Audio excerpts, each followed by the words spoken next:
Hi everybody, very much in contrast with the UK, the rest of the world seem to be turning their back towards globalization, adopting a much more protectionist rhetoric led very much by the USA. Initially Donald Trump, in 2018 and 2019 starting a huge trade war with China, then Joe Biden who intensified that trade war and started his own one, and more recently Trump going crazy with his new use of tariffs. In this video we're going to cover all of that context so that if you get an essay in paper 2, your macro exams about protectionism, you can sprinkle this context into your essays and your exams and see those marks increase. So for that reason, this video is crucial. It's a hot topic area, but also share this video with anyone that has an interest in global events and what Trump is doing at the moment. The more people who are educated about this, the better. Let's dive in. So yeah, 2018, 2019, Trump started a huge trade war with China, enacting tariffs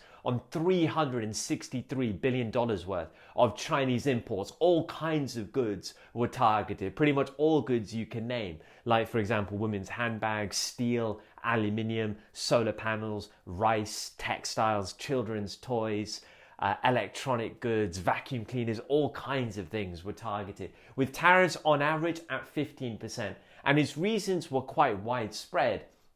He accused China of severe dumping of products into the USA, but bear in mind with quite little evidence.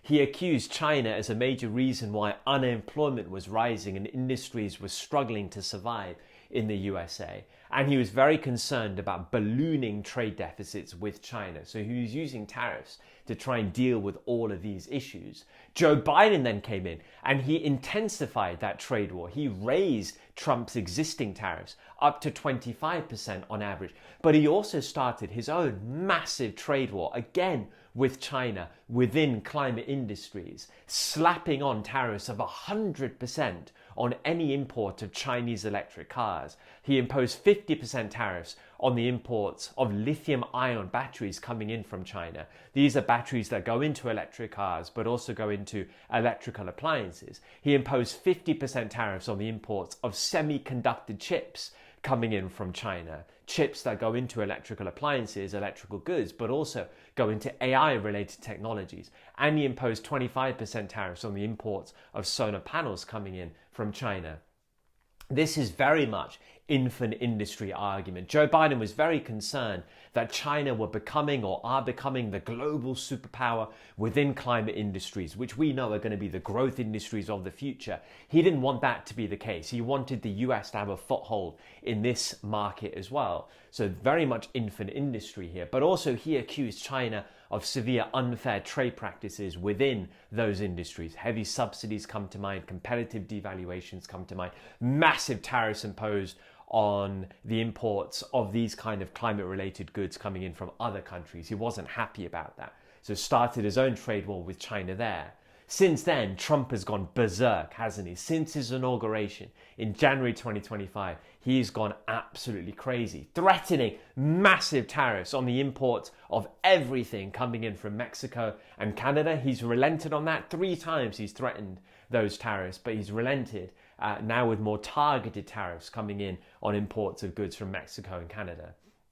But he has implemented 25% tariffs on all steel and aluminium imports coming in from any country around the world. He's implemented 25% tariffs on all cars and car parts from any country around the world. And more crazily, reciprocal tariffs on up to 50% on all the imports of goods from countries around the world with a baseline of 10%. So at least every country is facing this baseline tariff, but up to 50% tariff on countries with very large trade surpluses with the USA. He's relented on those reciprocal tariffs, but he's given himself a 90-day window to try and negotiate trade deals or at least have some positive trade talks with these countries. If those trade talks are not fruitful, he'll go back to those high reciprocal tariffs. But as we're talking now, all the countries are facing that baseline of 10% tariffs applied to their exports, i.e. applied to the imports of those goods coming in to the USA. That doesn't apply to China though, because China retaliated immediately to those reciprocal tariffs that Trump imposed. Bear in mind, those reciprocal tariffs on China were on top of the existing tariffs that were in action prior to those reciprocal ones. China did not like it. They retaliated immediately. Trump didn't like the response, so what that means is now that Chinese imports into the USA are facing 145% tariffs. China have retaliated strongly with 125% tariffs imposed on all US imports coming into China. So an even more intense US-China trade war has started. What are the reasons for these crazy tariffs that Trump has imposed since his inauguration? Well, very much still the same reasons that he had prior, but on top of that, he wants to raise even more government revenue to deal with a mountain of US government debt, to reduce US budget deficits, but also to fund domestic policies like tax cuts for middle class earners.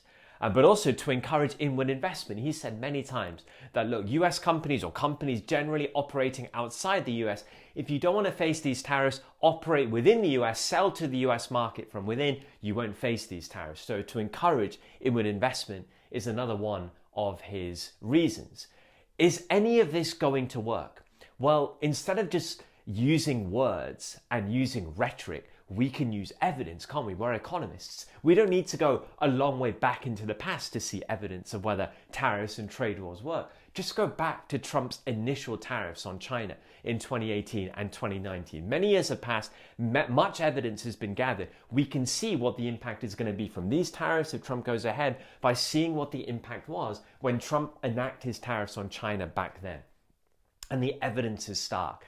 The major issue with widespread tariffs on a variety of imports from a given country is the high risk of retaliation. And that's exactly what China did back in 2018, 2019. Their retaliation was immediate. They listened to all the Trump arguments and they rejected them all of them, immediate rejection. And so their retaliation was harsher, 25% tariffs in return compared to Trump's 15% tariffs, but they targeted sensitive export industries. This is the major issue, right? When you target widespread imports with heavy tariffs, expect massive retaliation.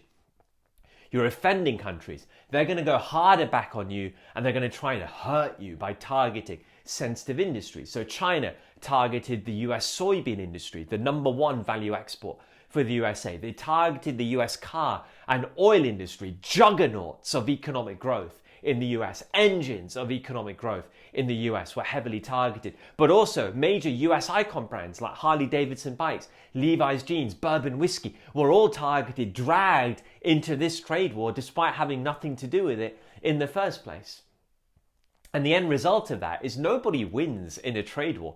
Everybody loses. Economists call it a negative sum game. Everybody loses when you have tit-for-tat protectionism and a massive trade war. And the USA did. The USA lost significantly on the supply side. It was a massive supply side shock to the USA with many microeconomic concerns. US consumers suffering from significantly higher prices. Those tariffs imposed by Trump and then raised by Biden cost the average US consumer around $750 extra a year. US producers lost as well, having to pay higher costs for their raw materials, tariffs on steel and aluminium, for example, driving up cost of production for many US firms. In fact, 2019 was a record year of US bankruptcies since the financial crisis, blamed very much on this trade war with China. In fact, a lot of the tariff revenue that was generated from these tariffs was being used to bail out businesses who went bankrupt as a result of the tariffs in the first place. Also, these tariffs are highly regressive, burdening those on lowest incomes the most, widening inequality, exactly what happened in the USA. And these tariffs were inflationary. Businesses that were suffering from higher costs were then raising their prices, but also all these goods are coming in from China now at higher prices were feeding through to higher inflation in the USA, increasing inflation by around 1 percentage point ever since this trade war started. And for China, they lost on the demand side. This acted as a demand side shock for China, reducing growth rates, increasing unemployment, creating stock market volatility. Those underlying effects remain today, even though there are other factors at play at the moment as to why China is macroeconomically performing quite badly. But yes, the trade war with the USA, a major export market lost, is going to hit China on the demand side, and it did hit China on the demand side. Although the impact on China was relatively minimal, as China managed to find other trade partners to do more business with, to increase their exports to, but also they managed to reroute a lot of their exports, not directly from China to the USA, but going to other countries, in particular Asian countries, but also going to Mexico and then getting goods from those countries into the US without those draconian tariffs that Trump and Biden enacted. But the other issue with heavy retaliation is not just that all the costs of protectionism intensify, as we've seen, it's also that the initial reasons for protectionism don't hold. Trump wanted to deal with dumping and fight back against dumping. When you offend countries, you're not going to change their trade practices. He wanted to fight back against unemployment and save US jobs. Well, actually, more jobs were lost in the USA as opposed to being saved because of heavy Chinese retaliation. Take the steel industry. Back before that trade war with China started, there were around 84,000 jobs within the US steel industry. As we're talking now, that number has reduced to 80,000. That's what happens because of retaliation, but also when you're trying to save an industry that is just simply chronically uncompetitive and lacking a comparative advantage.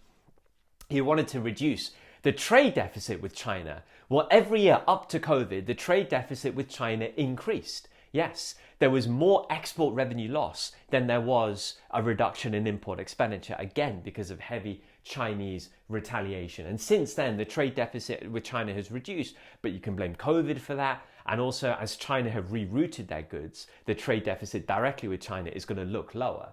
But in truth, that trade deficit hasn't meaningfully come down at all, not at least because of higher US exports.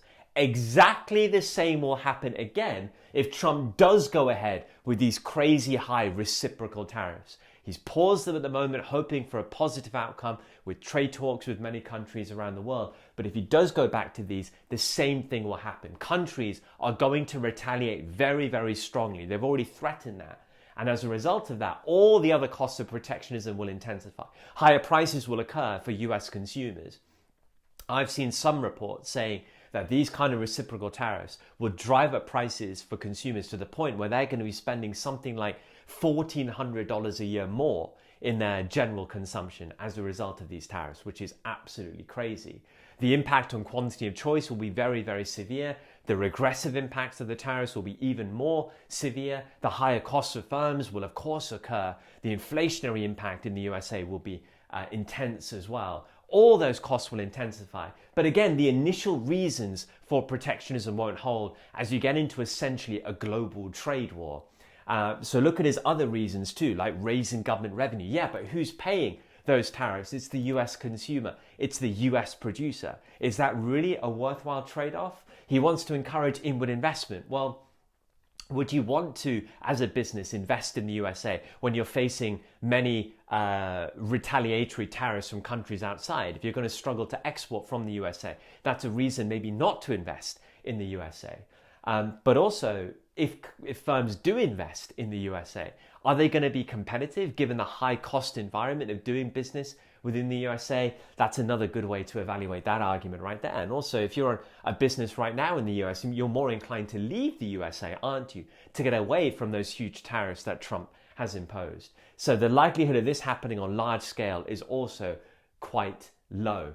So there you have it, guys. I mean, fantastic context, fantastic evidence to guide you on what's likely to happen if Trump does go ahead with his crazy tariffs at the moment.